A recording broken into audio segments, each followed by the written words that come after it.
Today's episode, Josh and I are going to bring on our second featured guest of the show's season, our resident Thunder fan friend, Grayson Hill, to talk finals games 4 and 5 that we are previously not able to talk about last week, and for him to come on and officiate yes, we teased it last week, the trivia finale next.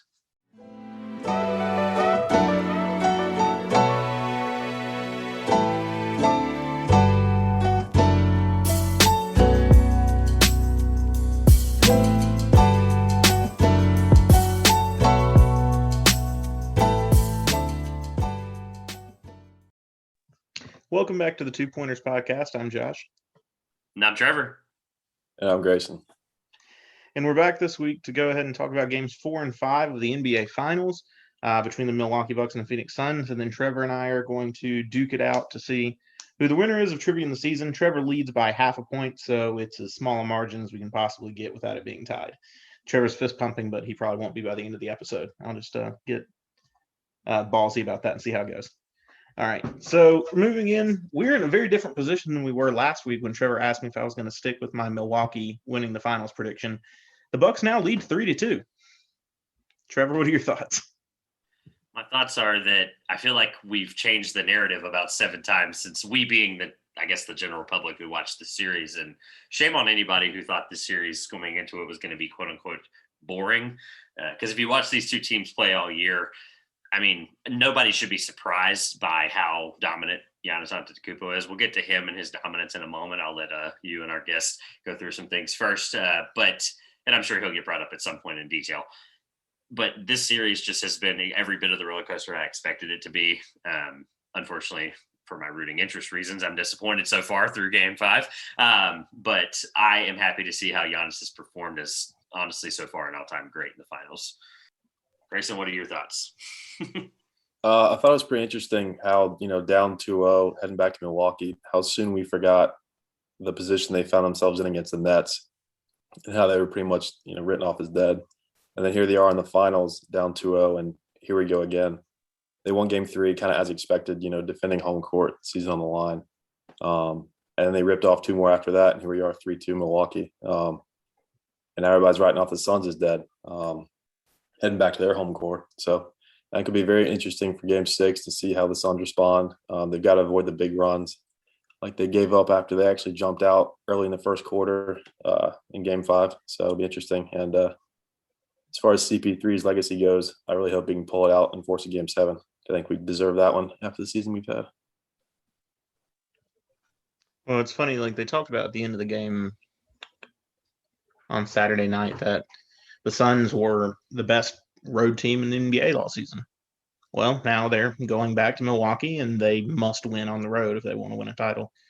I thought the series would go 7 games, but I feel like Game 6 is going to tell everything for how it's going to go, because I think if Milwaukee loses their momentum and loses in Game 6, it's going to be hard to find that again in Game 7. Yeah, if you're a Milwaukee Bucks fan, you're praying to all that is mighty that this game doesn't go back to Game 7 in Phoenix, where that crowd is probably going to, I'll quote Grayson on a text the other day, probably will burn the building down. Because at the end of the day, that arena has not felt like that since 1993 when they made it last time. And I don't even think it might have felt like that then. This momentum has been such a large swing that it just really is going to come down to whatever team I mentioned last week. Like, I just think defensively, and obviously the Bucks are so scary right now, and we'll get to Jrue Holiday in a moment, but just so scary what they're able to do defensively. And I thought the Suns were a better defensive team as a team coming in, and the fact that they're the ones looking at right now as no way to be able to stop 2-time MVP, of course, here. It just sucks that if you're a Suns fan, like a Sun fan, you're backed up against the wall right now. Like, I don't think necessarily the Suns feel that way, because Monty Williams is a great coach. I think he controls that locker room in a way as a former player, but and it does feel like backs against the wall if you're a Phoenix Sun. Well, I mean, you look at Milwaukee, and they're just a defensive monster all around. Giannis, who's a defensive player of the year. Holiday is first team all defense. You got PJ Tucker, who's a stout defender, was the only really defense that the Houston Rockets had during their playoff runs. You've got Bobby Portis, who stepped up and had a huge Game 5. The run in I think it was the second quarter that Bobby Portis had while he was on the court His run on the court with his unit with Giannis out of the game provided the spark for Milwaukee to actually get back in it. This Milwaukee team is completely stout. And one thing I've also noticed is that this Milwaukee team is a lot more of a veteran team than Phoenix is. Because as I look up and down Phoenix's roster, I can't see anyone who looks like they even have a lot of NBA experience outside of Chris Paul and Jay Crowder. So, yeah, I think we can't brush over the fact that the Bucks, this is not their first rodeo. It is their first rodeo in the finals. It's not their first rodeo in the sense that, like Grayson brought up with the 2-0 against the Nets. Like, that's not their first beating they took in their time together. And I say them, let's just say for the example's sake, it's Chris Middleton and Giannis, because those two have obviously been together since the beginning. But the surrounding pieces around them, all in all, haven't been, the entire time necessarily. But you just can't brush over how statistically clutch Chris Middleton has been and just how statistically amazing Giannis has been. Just a few things that I really took away from just how this series has played out so far is Giannis has been, and it sounds almost lash to say that like he's probably going to be all-time great if they win this finals. Like this stat line, if he never makes another finals, and you know how you see percentages of stats, fans know how this work. If you see a percentage or you see like a, per game or whatever, it's like this year, Luka averages the most points in this playoff still through the conference finals because he played, 7 games and averaged 38, whatever. Right.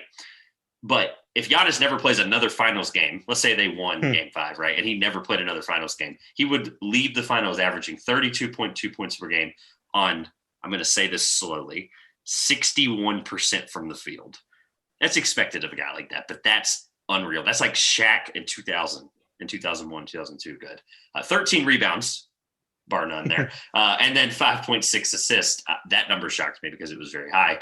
He is statistically just doing something that we haven't seen in a long time. And I think that's part of the multiple reasons why they're going to take this series ultimately.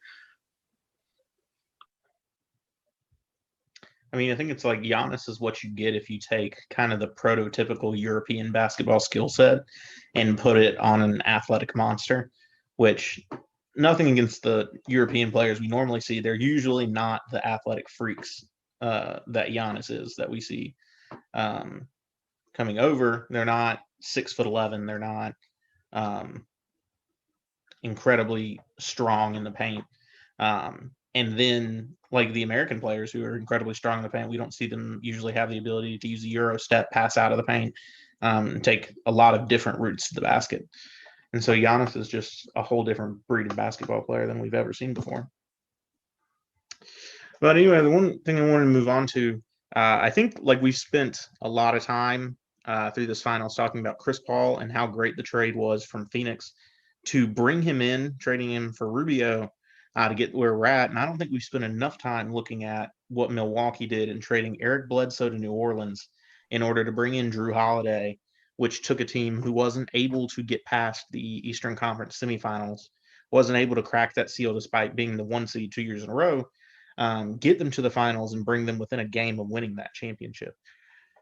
Jrue Holiday, although his stats like through the series have been a bit of a roller coaster ride, has been an incredibly stout defender. And he has proven, I would say, essentially towards the end of that game 5, that defense wins championships. That play at the end of game 5 was, it was the best play I've seen of the playoffs, or the most memorable one I'm going to see at least. That Phoenix had all the momentum and they were coming back to probably take the lead in that game down 1. Holiday steps in to strip Booker of the ball and finds Giannis on a fast court alley-oop, ties the game. That's the kind of play that you need to win a championship, and they weren't ever going to get that with Eric Bledsoe in the lineup. I think if we could just take a snapshot of, how NBA Twitter viewed that trade the night it went down, it was all these draft picks for a minimal upgrade. And I think that we've seen, especially this past game, things that you couldn't have gotten without making a move like that, to, like you said, getting through to a finals, having been a 1 seed, and failing. They had to shake something up, and you're not going to change the trajectory of a franchise without doing something bold. And I felt like that was a necessary step to get to a finals, 4 quarters away on your home court from a championship. And so I thought that was really a credit to, these small market teams just going all out, not playing it safe, realizing that they don't have the allure of an LA or, any of these Florida teams like Miami. And you've got to be bold and go out and make moves that may not look great initially, but if you stick to your guns and know that it puts you on a path that you think is going to elevate you to a championship, like it is very nearly at this point. I think it's great to see that moves like that working out. Look, that's no disrespect to Eric Bledsoe. That's really just what comes down to, on paper, we thought really it was a minimal move, like Josh said, but I think it goes beyond the fact that, there's just something that effort can give you. And I think Jrue Holiday exemplifies that part of effort. The reason I say that is because, people are going to laugh and joke about his 20 shots and shooting 20% from the field, whatever, in the early series, roller coaster ride, whatever it may be. When you put that much effort and that much tenacity onto the defensive end of the floor, you're going to struggle on offense because you're going to be gassed. I mean, granted, being able to make that play in the fourth quarter of Game 5, like Josh was mentioning, like that's a play that not many guys make. That's all defensive first team, like Jrue Holiday deservingly is. That's what he does, right? I saw a tweet that I think exemplified all of this. Is Chris Paul, obviously Game 1, and we talk about legacy and whatever it may be. Chris Paul's not had a great finals, and people are going to say it might be hurt, it might be this. It's when we're on this big of a microscope of a stage, we're going to think guys are this or that, whatever. It's as simple as this. He might be hurt, whatever it may be, right? It might be wrist, thumbs, or something like that. I doubt it. And if he isn't, so be it. But Chris was guarded by PJ Tucker in Game 1. From Game 2 to Game 5 now, he was guarded by Jrue Holiday every moment they were on the floor together. Chris Paul doesn't have an injury problem. Chris Paul has a Jrue Holiday problem. And I think that's what it comes down to. I mean, if you look at it, I came on here and in my mind at first I was going to make a case of why Jrue Holiday should win Finals MVP. I'm not going to make that case because, frankly, Giannis's numbers have been otherworldly, and I think it's just we've grown accustomed to Giannis Antetokounmpo's numbers as if they're not something extraordinary. The fact that he's averaging 30 points, 32 points per game through 5 of the finals. But credit where it is due, Jrue Holiday has the highest average plus-minus through 5 games for the Milwaukee Bucks with a +5 on the court. He is the one making the difference. We both named him as the X factor in the series. And with Holiday looking at a +5, plus-minus, and on the other side, we said DeAndre Ayton was the X factor, only averaging 15 points per game with a +3.2 average plus-minus. Holiday as an X factor is making a bigger difference. So I want to ask you both this because we're going to say Giannis's numbers are great. When you look at those 4 numbers, those are offensive numbers, right? So I want to be clear on, and we're not prisoners of the moment. I promise, right? Before I even say the statistic, your reactions to that block was as crazy as it was. Like was it LeBron good to both of you? Or was it like at least up there in terms of that was one of the best blocks you've ever seen? I think so. I'm going to look back. I'm going to remember that block. Right? Mm-hmm. We can all agree on that. Okay. I mean, it looked just like the LeBron play on Iguodala. So to be clear, I'm talking about the alley-oop from Ayton. We're talking about the same block because he had one in Game 1, right? Okay. So I want to lay this out here for why that wasn't just visually the most dominant block in NBA Finals history, probably, but it was probably statistically one of the same as well. Via Second Spectrum, shout out to Second Spectrum, it's one of the best analytical sites for statistics in the NBA. I want you guys to give me a number. I want you both to answer this. This is trivia spot on for both of you because I think this exemplifies how this play was. Out of the 2,881, I'm going to give you the platter here you should be close on this, I hope. Maybe. Out of the 2,881 shots off of lob passes, so shots that were attempted from someone throwing a lob pass this season, this includes the playoffs and the block through Game 5. How many were blocked?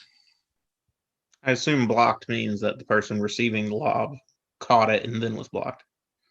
Blocked in general off of that. They're considering it, not like they're including help defense and all that, absolutely. They're in terms of total, somebody came over and blocked the shot after a shot attempt off of a lob. Okay. 3. What about you, Grayson? I'll go 7, a little bit higher. Okay. It wasn't that low. It was low, but it was not that low. It was 44. And that number seems alarming, right? Because it's like, that seems like a lot. It was only 1.6% of total of the tips, right? So what I mean by that is Giannis did something, and by the way, I didn't go back and look through all 44 of them. Giannis could be 80% of them. I have no idea. That's genuinely just not doing my research in greater detail. But I bring it up because I want somebody out there. It might be me in the board off season when we're in like late August, early September. But out of those 44, how many guys was the one that originally started defending the pass and then blocked the shot attempt? Yeah. I bet it's 0. And it's probably Giannis if it was someone else. So just wanted to make sure that stat at some point was mentioned, whether it was today or on Twitter sometime. But that stat blew my mind. Shout out to Kevin O'Connor for the stat. Giannis just exemplifies what it is to be a defensive player and an MVP and showing up so in the finals, even though they've come up short multiple times. Ultimately, do we all, unless Josh has got more about Jrue Holiday, do we all think Milwaukee pulls this out? Is it 6 or 7? Where are we at with this, I guess, in terms of total prediction? I had Suns Bucks before the playoffs, and my biased love for CP3 is not going to let me pick against them even now. I think they win a little ugly tomorrow night, Game 6, and they're able to pull out one of the better Game 7s we've seen in a playoff series, finals or not, in recent history, and I think CP3 gets that ring. Josh, what about you? I'm obviously sticking with Milwaukee. Is it 6 or 7? I'd like it to be 7 so that my pride in being accurate would just be there, but also more basketball, more great basketball. Yeah, I just think it's going to be hard for Phoenix to get that done in Milwaukee at the end. I also don't know if I could take from stress level watching Game 7, so I'm going to stick with Suns in 7 as well. I stuck obviously with Suns in 6 before the series, but for stick in terms of here we are, they're facing elimination. Assuming, oh man, there's just so many things that could go wrong, but I don't know, man. It just sucks because it's like my heart tells me one thing and my NBA, knows hopefully what I'm talking about sometimes brain about the Bucks being so dominant and so much momentum tells me another. Suns in 7. I'll roll with it and I'll die on the hill. Lastly, because it is at least important to mention the fact that, yes, Giannis is definitely winning finals MVP, but this is no Robin Batman discussion like I've jokingly made multiple times. But I want this stat to Superman and Batman and stuff. Superman and Batman. I like that. At least this playoffs. You actually took the words out of my mouth. So Chris Middleton, in the last 25 years, and I think one of you or both of you have probably heard this stat by now. It came out like 4 days ago or 3 days ago. Whenever Game 5 was. I don't even know. We're recording on our normal Monday night. Chris Middleton is tied in the last 25 years in a single playoff run for most clutch baskets made. For the listeners that don't know what clutch baskets made is, that's 15 of them he has in the final 2 minutes of fourth quarter or overtime.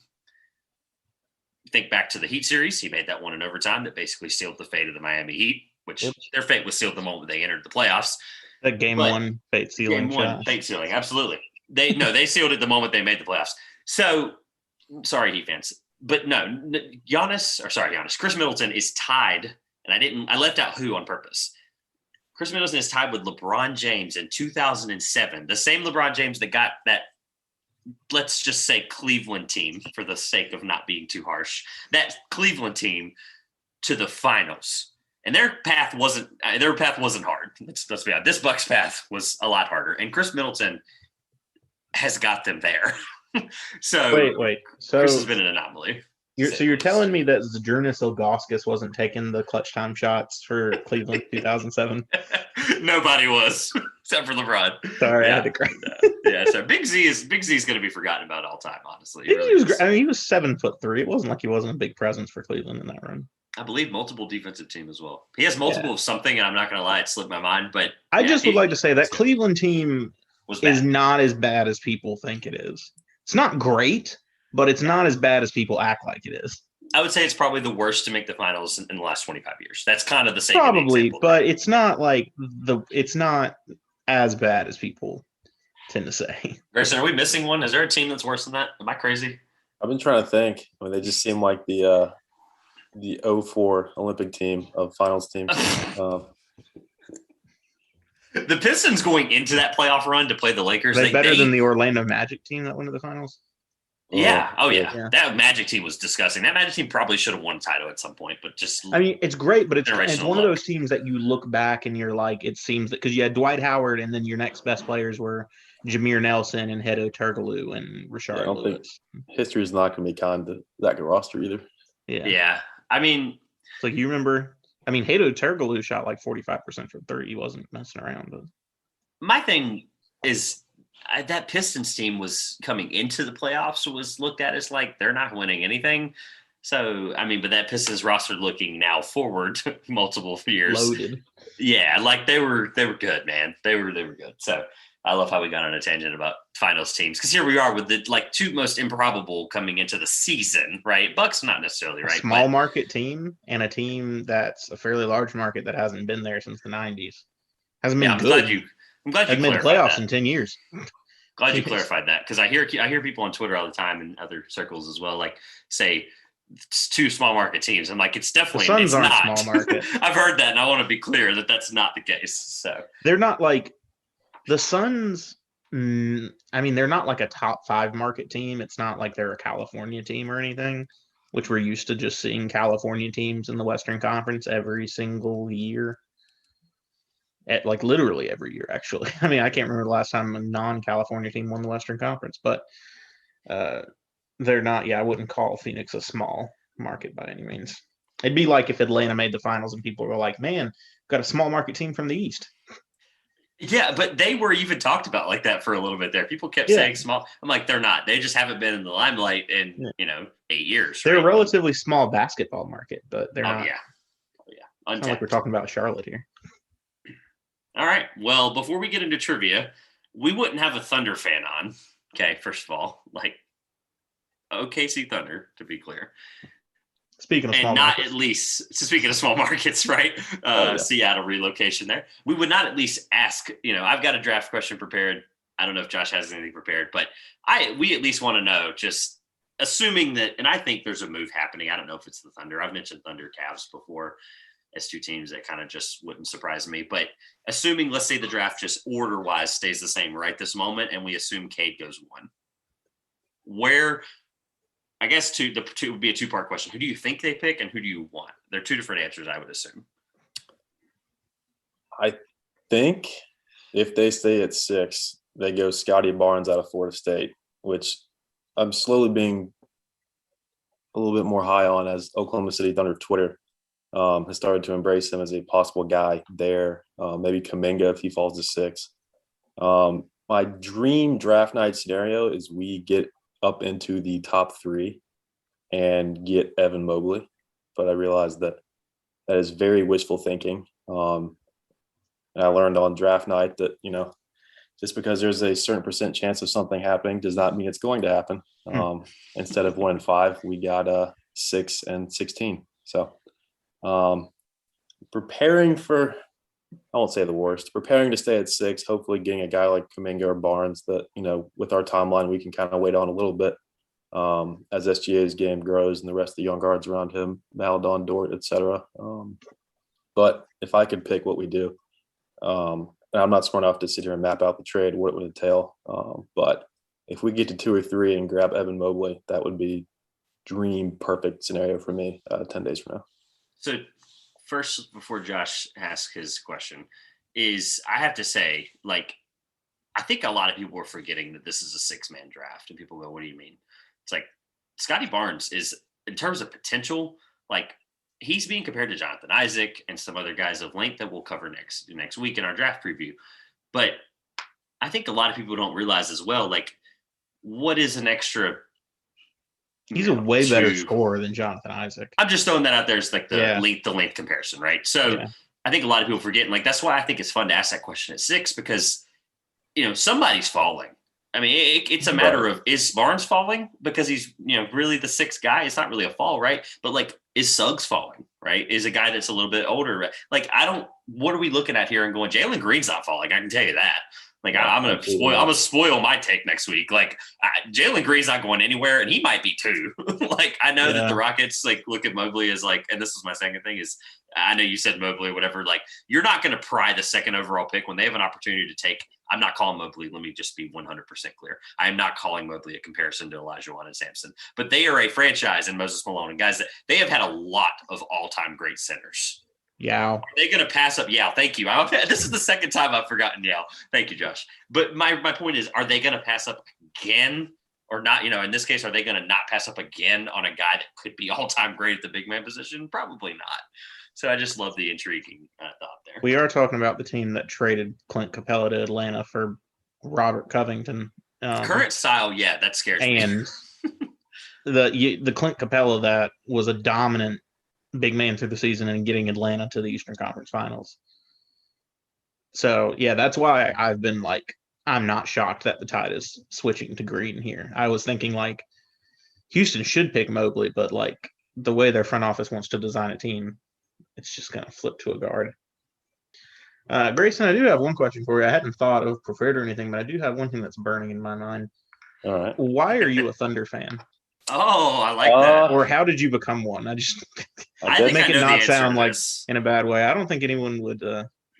I I know the I'm just feeling of high being pain a fan of a tolerance, to team say the like least. this.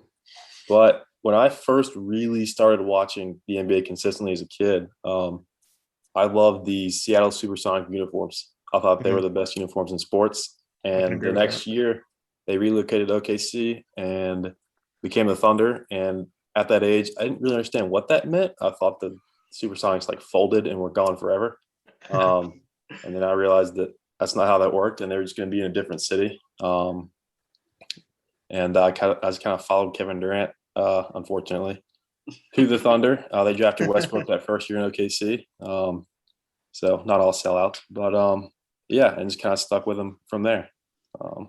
And here I am years and years later. Like I said, high pain tolerance, been a lot of close calls, near misses, things like that. But we still got Sam Presti, so we got a chance. So I'll stick around a little bit longer. It'll all be okay. Coming from someone who survived a 7-59 season and now is rooting for LaMelo Ball as a starting point guard, it gets better. 7-59 season with a team that was a completely different like logo and everything. It was so bad they had to change everything. Before we get into trivia, that's not the reason that things are changed, but we're not going to get into that.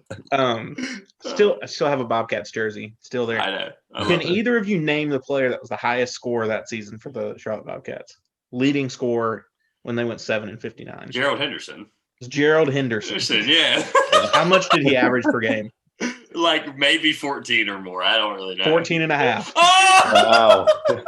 Let's go. That's sweet. I did not. That team was awful. Shout out to Sporkle for all the quizzes, man. I saw a picture the other day of that team. It was just like 3 players from it that were selected to the side. And I know that. And I was like, I think the one in the middle is Brendan Haywood, but I honestly have no idea who those other 2 guys are. Backup center for the 11 Mavericks. I'm like, I don't know who these guys are. Stunt doubles from like the operations department. Yeah, I guess. That was so bad. That was Kimba's rookie season too. One thing I just want to say to conclude Grayson's fan story is like Josh and the listeners know this by now. Like, there's a couple things I just love as a sports fan. A couple things being X factors.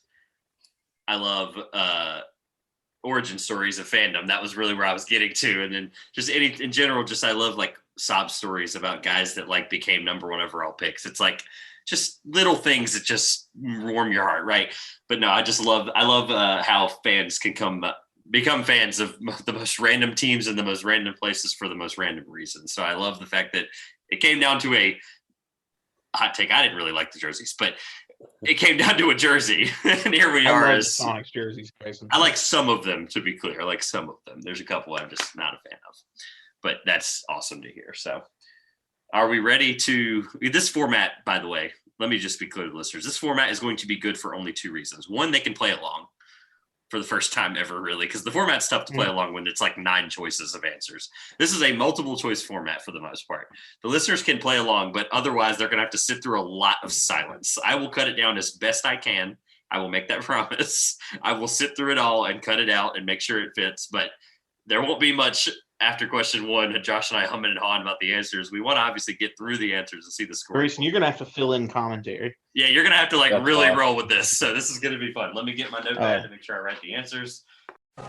Ladies and gentlemen, this is the main event of the evening. And now, It's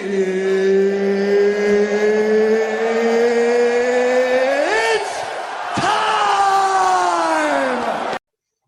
So I wanted to clarify for everyone what's going to happen with trivia here and where we are. Trevor leads by half a point. He and I both did miserably in our last 2 rounds of trivia. I think I got 1 point. Trevor did not score. So he leads by a half a point. There's going to be 10 questions that Grayson's prepared. Neither of us know. We're going to answer them over this time by writing down our individual sheets of paper. If it's a tie or Trevor wins, he wins trivia for the series. He's the champion. I have to beat him in order to get the victory. Our hopes is that each of us I really hope that we score more than 3 correct. It is multiple choice, but we'll see how this goes. Yes, there will be a trophy involved that we will post on Instagram or Twitter at some point. I don't know how long it'll take me to order one. I've never ordered a trophy before, but I will figure it out. Because this will be hilarious to like when we get to a visual podcast point where we both have a shelf behind us and there's just a trophy for the season before that ultimately every week rubs it in. Oh, it'd be so beautiful. So right behind your Kobe shrine. So a couple things, or one thing is the listeners probably don't know this and we do. Grayson can correct me on this unless you just want to leave this a secret. This is no historical background whatsoever. This is this season because it's a recap of the season, right? Yes, I did avoid any kind of historical thinking back, anything like that. It was impossible to study anyway, but just to be clear to the listeners that they won't have to worry about who the 1971 first overall pick is. It's okay. Or like, we don't who the Sonics coach was. Shut up. All right. Any minute now, I'm ready to roll. Let's do this. I'm so thrown off by how this format's going to be, but this is going to be fun. All right. So, like I said, 10 questions, 4 choices for 9 of them. There's a question with only 3 choices, but that'll become apparent when I get to it. And so you guys got pen and paper ready. I'm ready to roll with question number 1. A lot has been said about Chris Paul, this being his first finals in his 16th season. And if you look up and down the rosters, there's a lot of young players that maybe haven't been this far. Who is the one player in this finals that has appeared in a finals before this season? I've got 4 options for you. Got it. Is it Jeff Teague, Jay Crowder, Thanasis Antetokounmpo, or Dario Saric? I know the answer, but question: who quoted that? You said someone quoted something, or what was the beginning of the question? How'd you ask the question? It was like, what was? Yeah, just one of the storylines this finals has been Chris Paul in his first finals in year 16. Got it. All right. I wanted to make sure I heard the question right before I answered it. Yeah. All right. I guess we'll just give like a thumbs up. The listeners won't see this. It'll just, like I said, be blank pause between your questions, but they'll basically be able to, I'm going to cut it where it's basically you ask the question, you ask the next question, you ask the next question. Because give me some sort of sign you guys are ready, and we'll have y'all flip your answers and see who got it. Are we going to do this right now or going to do this at the end? Josh, we didn't ever talk about this. Well, I think it would be fun to do it as we go. Last time. All right. Kind of reveal it. That way there's pressure building up. All right. Yeah. Total points. That's right. Let's do it. Total points, obviously, because I'm up half. So go ahead. Grayson, you just tell us who to reveal first and we'll reveal our answer. Let's start with Trevor. He seemed confident. Right. It is the first one that came to my mind. I didn't even listen to the answer choices. It's Jay Crowder. I can't really show that, but Jay Crowder. Before the answer choices, I also wrote Jay Crowder. All right. I had to give you all an easy one to start off with. Love it. All right. So still tied. Well, I actually quoted that. I actually quoted that 2 weeks ago. Yeah. I've been trying to draw from some old episodes. All right. Question 2. Now that I had a little bit of discussion about age and Chris Paul and some other players in the series, who is the oldest player on the Milwaukee Bucks? Is it PJ Tucker, Brooke Lopez, Jeff Teague, or Jrue Holiday? Seems like that might have gotten y'all a little bit more than the first one. All right, I have my answer. I'll go first if Josh is still humming, but I am got one written down. I literally think multiple choice saved me because the first name that popped in my head, I went with gut. because I think PJ Tucker's the obvious answer. No reactions yet because I want to see Josh's answer. I went with Jeff Teague. I'm pretty sure Jeff Teague was like not too far after Chris Paul because I think they crossed paths sometime after around college. They both went to Wake Forest. I think Jeff Teague is correct. All right, I'll let Josh give his answer as well. So I think the Jeff Teague thing is close, but the other one who I think was drafted, and I want to say 2011, I put Brooke Lopez. Jeff Teague's older than that, I think. All right. The correct answer is PJ Tucker. Oh, that was the gimme. God bless. 36 years of age, just like Chris Paul. 36. Man, I forgot. I thought he was 33. That's what really threw me off. Jeff Teague, fellow Demon Deacon to Chris Paul, is 33. Brooke Lopez and Jrue Holiday, both 31 years of age. Wow, I was very far. Man, so my thing, like, gosh, man. Shout out to PJ Tucker. Enloe High School, Raleigh, North Carolina, PJ Tucker. Mm-hmm. Next question. Sure lead still by half point. All right, question 3. We talked a lot about stats this podcast, especially in previous ones as we go through the finals. Who leads the finals in assists per game? Is it Giannis, Chris Paul, Devin Booker, or Jrue Holiday? This is through game 5? Yes, through game 5. Got my answer. Today. Answer choices one more time. All right. Giannis, Chris Paul, Devin Booker, or Jrue Holiday? I swear if it's anyone other than Chris Paul. I'm going to go with Chris Paul because I swear if it's anyone other than Chris Paul. All right, So, Josh, who you got? When we were reviewing the finals, I was looking at stats, and I hope it saved me, but I saw Jrue Holiday has 9 per game through game 5, so I went with Holiday. Jrue Holiday does have 9. Oh, my Chris God. Paul has 8.8 per game through game 5. The Holiday's right. That close. Jrue Holiday is correct. Let's wanna go. I want to die. I'm up by half now. I want to die. All right. All right. Question 4, sticking with stats.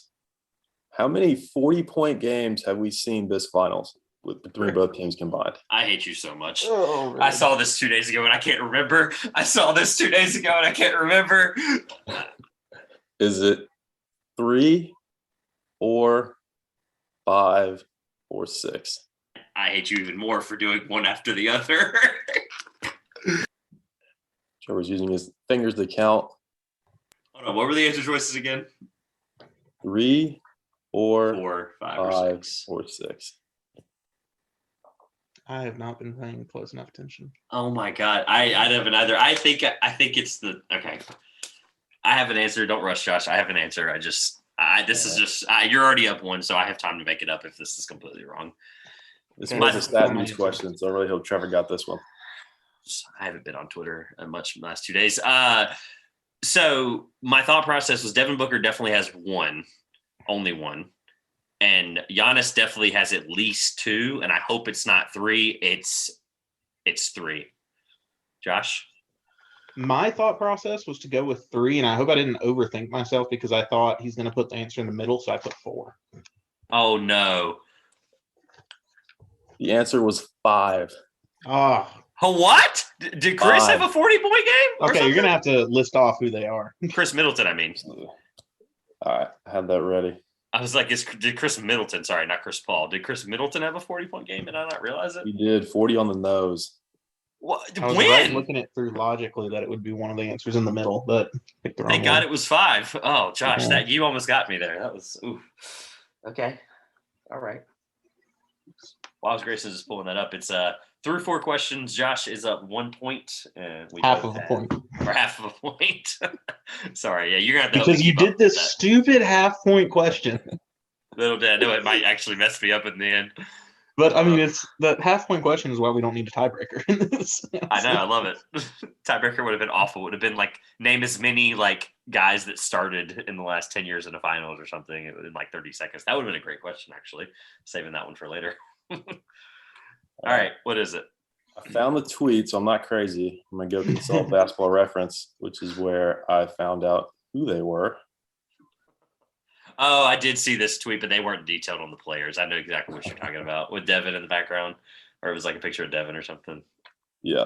So we got. Man. All right. So game 1, we did not have a 40-point score. Game 2, Giannis had 42. Yep. And yes, he had the lone 40-point game in game 2. Nice. And then game 3, Giannis followed that up with 41 points in the blowout victory. But yeah, it was only him in game 3. So 2 for Giannis through 3 games. And then I think we're getting to the duel. Devin Booker dropped 42 in a game 4 loss. Game 4, yep. But our friend Hunter's favorite player, Chris Middleton, had 40 on the nose. Of course he did. Which was the 4th 40-point game. And then, of course, game 5, Devin Booker, 40 points in a loss once again to be the 5th player. I didn't know he had 40 in game 5. Yeah. I also didn't remember any. Like, I also thought it was 3 games, but I just guessed 4. All right. Cinco, let's roll. Let's do this. Man, I'm so mad. All right. Question 5. This is the one with only 3 answer choices. Big part of the Bucks' comeback in the series and several of these games has been their timely 3-point shooting. I'm going to list 3 players. I need you to tell me which one is not tied for the team lead in 3-pointers made for the Bucks. There are 2 of these players tied with 15 threes made through 5 games. I'm going to list off 3 Bucks players. I need the one that is not one of those 2 with 15 3-pointers made to this point. Chris Middleton, Jrue Holiday, or Pat Connaughton. Which one is not tied for the team lead with 15 3-pointers made to this point? Weirdly, those are the 3 choices I thought you were going to give. I thought Bobby Portis was going to be a weird wild card. If you had gave 4 answer choices as Bobby Portis being the 4th, I think I might have gotten it wrong. I'll be real with you. Josh, go first. I think Pat Connaughton is a misdirect, so once again, I've said Jrue Holiday. I also went with the same sneaky logic. I went with Pat Connaughton, who made a lot of threes in the prior series. And Jrue Holiday had that awful game, so I'm assuming awful game meant he missed a lot of threes, and it's Jrue Holiday, I hope. You guys both got that one. It is Jrue Holiday. He is not I knew tied. Connaughton went off from early. Yeah, he and Chris Middleton both have 15 3-pointers made through 5 games for the Bucks. Quit being so smart, Josh, please. I'm only up half a point. Like, I'm barely holding on to this lead. All right, we're halfway through. It's still anybody's game. My heart's pounding. I know. Me too. All right, question 6. You guys have probably seen at least some mention of this. Devin Booker has broken the record for most points scored in a first playoff run. That one felt too easy. So who in this playoffs established themselves as 4th all-time in points scored in their first playoffs? Oh, crap. Wait, their first playoffs, not finals? First playoffs in total. Most points scored in their first playoffs. Was it DeAndre Ayton, Trae Young, Luka Doncic, or Kevin Huerter? Most total points in a first playoff run. Trevor, show your answer first. Seems like another one you might be split on. Please, stat me not have failed me. It's Trae Young. Yeah, I don't think it can't not be Trae Young. Yeah, it was the answer choices. Dang it. I actually knew that. Dang it. It is Trae Young. I'm so bad. All right. I asked total because I was thinking Doncic, and then this would not be his first playoff run though. That was a good one. I forgot that. I knew that. See, I was like, oh my God, please don't. I was hoping one of y'all would fall for that. I threw Kevin Huerter in there just because he had a long playoff run also, but not on Trae's level scoring. Too many like Trae Young 30-point games right now, dude. But dang it. Yeah, that was a good one. All right. Moving away from the finals a bit, but still sticking to this season. You guys had a pretty solid amount of airtime on the coaching carousel this season.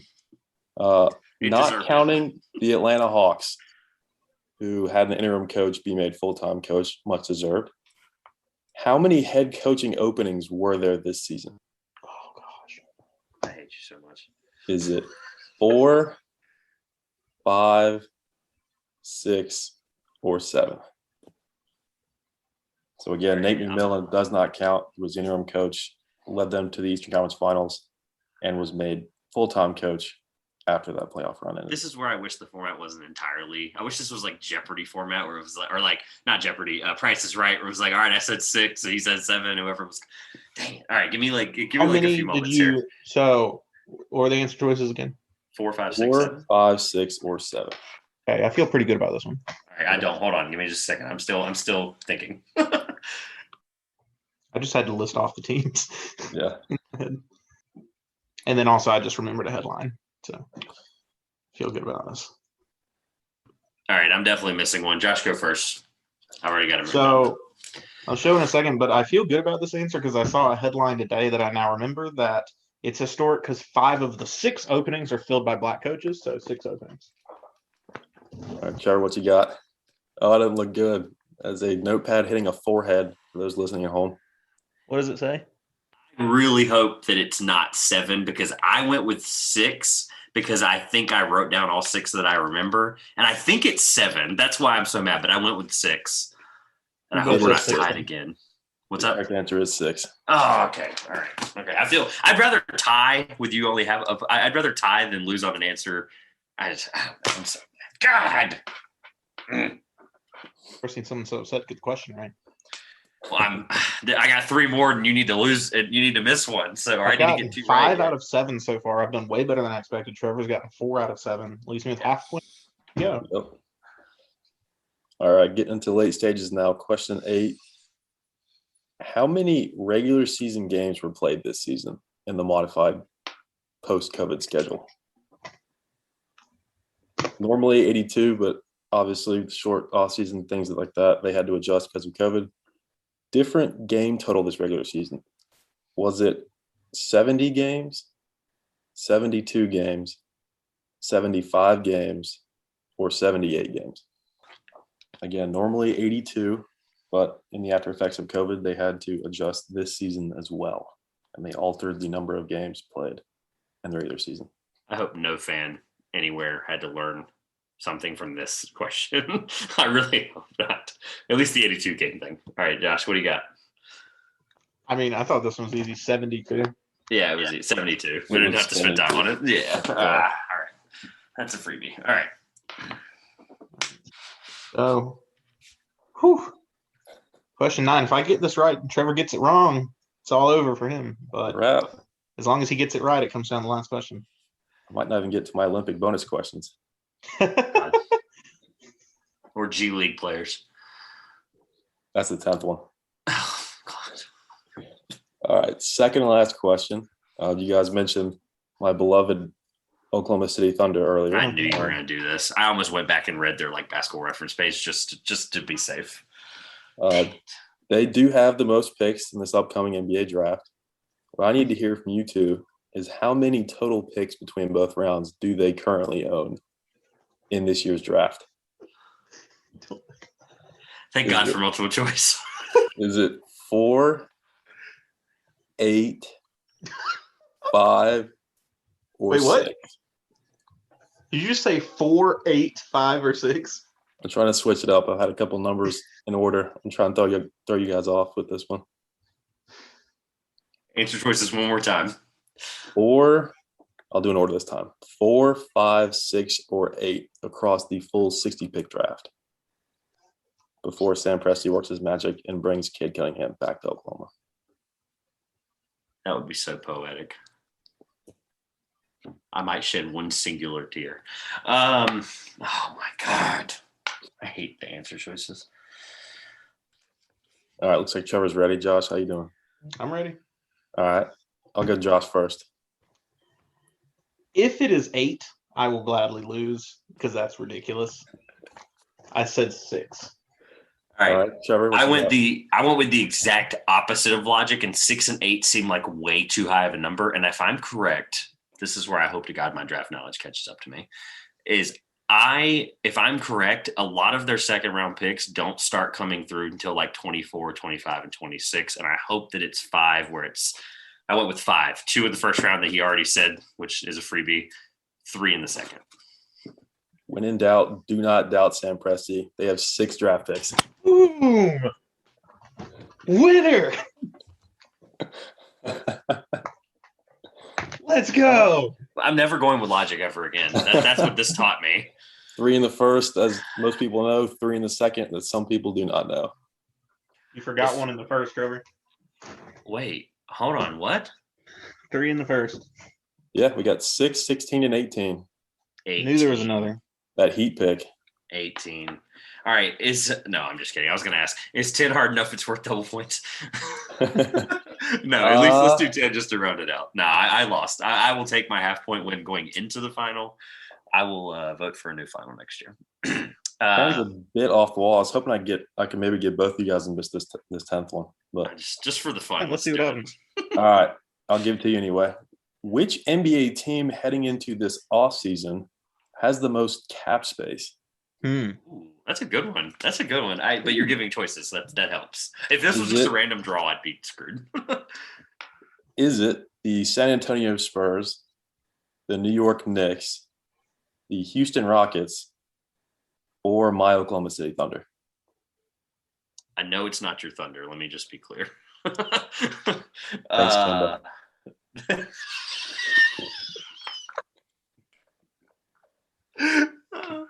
Okay. Yeah, I'm glad it didn't come down to this. Me neither, bro. I thought I wasn't alone. All right. I'll put it last. So the options were Spurs, real interesting. who, Rockets, and Thunder? Rockets, Thunder. Spurs, Knicks, Rockets, Thunder. Dang. God, is it really the New York Knicks? Oh, God. There's always so much buzz around the Knicks. I just don't feel like that can. They had a very unsuccessful 2019 attempt to buy a decent team. I don't know if I'm right, but my gut says Rockets. All right, Trevor, what you got? I hope that James Dodo Dolan does not have $880 million like he probably does this offseason. I'm pretty sure because of all the swirling cap space news, it's probably the New York Knicks. It is the New York Knicks. Are you kidding? I'm so angry. I'm like, Josh, close the show out. I'm done. This is so stupid. I gotta. It was a Thunder draft question. All right. Half a point winner. Oh my God, I can't believe Got 7 out of 10. That's way better than the 3 out of 10 I expected for myself. I can't believe it came. I'm studying second round draft picks for the rest of my life as an NBA. Well, you didn't miss the second round. You missed the first. Yeah, I didn't realize that Yeah, at first either. I thought they missed the second round pick, but no. My thought process, though, for real, was like, there's so many seconds, and I'm going to double check after we're done recording. I'm going to double check the second round pick thing. I'm pretty sure there's a lot in like 24, 25. But We have about 20 the next 3 years, but that are seconds. no, not actually. Oh, It okay. seems like it. I was like, oh my God. 15 We're gonna draft- roster spots. We're going to draft every player in Europe and have our own EuroLeague team. That would be the most. Hey, I mean, outlandish do thing what ever. Luka Doncic is trying to form Team Yugoslavia down there in Dallas. And We're probably going to draft every single one of them and keep them there for 5 to 8 years. Nice. When Poku's 25. All right. Well, this has been 25 fun. is not prime yet, so. Nope. This has been fun, man. God, I'm so angry. Be on the lookout this offseason for obviously more featured guests and more. We're going to do a trivia format this offseason, hopefully when we have nothing to talk about in late August, early September, when there's nothing to talk about until the beginning of a regular 82-game season. We'll probably be doing some trivia episodes that we'll be featured on, as well as just having people on to just ask them fun themed trivia. I think it'd be awesome to do. Josh or Grayson, anything before we I want to obviously preview next week for a moment here, but anything else before we roll into what we're doing next week? No. When am I getting my trophy? Sometime within the next when does the next season start? About 3.5 months, sometime before then. Yeah. It'll be on Twitter, Instagram, wherever we'll be able to post it. I don't look for it too quickly in the mail. Anything else, Grayson, before I roll through what next week's looks like? No, just in Sam Presti, I trust. We're 10 days out. I already can't wait to see the next round of young guys that we get added to the roster. All right. Well, it'll be a fun draft and a fun keeping up with it here. Rolling right into the draft because it's something that we want to make sure our listeners know. Next week will be obviously entirely draft preview. Grab popcorn, grab whatever drink. It's not going to be your typical 2-Pointers podcast hour format. There will not be a time limit. And when we get done with everything we have on the books, that will be when it ends. Give or take, I hope it's not 3 hours, but it'll probably be, sometime in that range there of 1 to 3. The draft episode, we're going to cover a couple things. Obviously, we're going to cover, we've already mentioned our top 5 picks. And we're going to go over a couple different team needs across the board, what we think the biggest needs for certain teams are. One player to be taken outside the lottery with the biggest impact, and overall, just hit on the biggest storylines. And then Josh and I will be live reacting to it together in person and bringing it back to you the week after. We'll be a little bit late. I will be coming back from vacation. Poor timing on my part. Vacation, draft, and free agency all in the same week. So August 3rd or 4th or something is when you'll be looking for our actual thoughts on everything with the NBA. So it's been a fun episode. Josh, close us out. I'm done. I'm mad. This has been the 2-Pointers podcast. I'm the trivia champion, Josh. I'm the second place. Shut up. This is stupid. I'm Trevor. I'm resident Oklahoma City Thunder draft expert, Grayson Hill. And this has been the 2-Pointers podcast, and we will see you soon.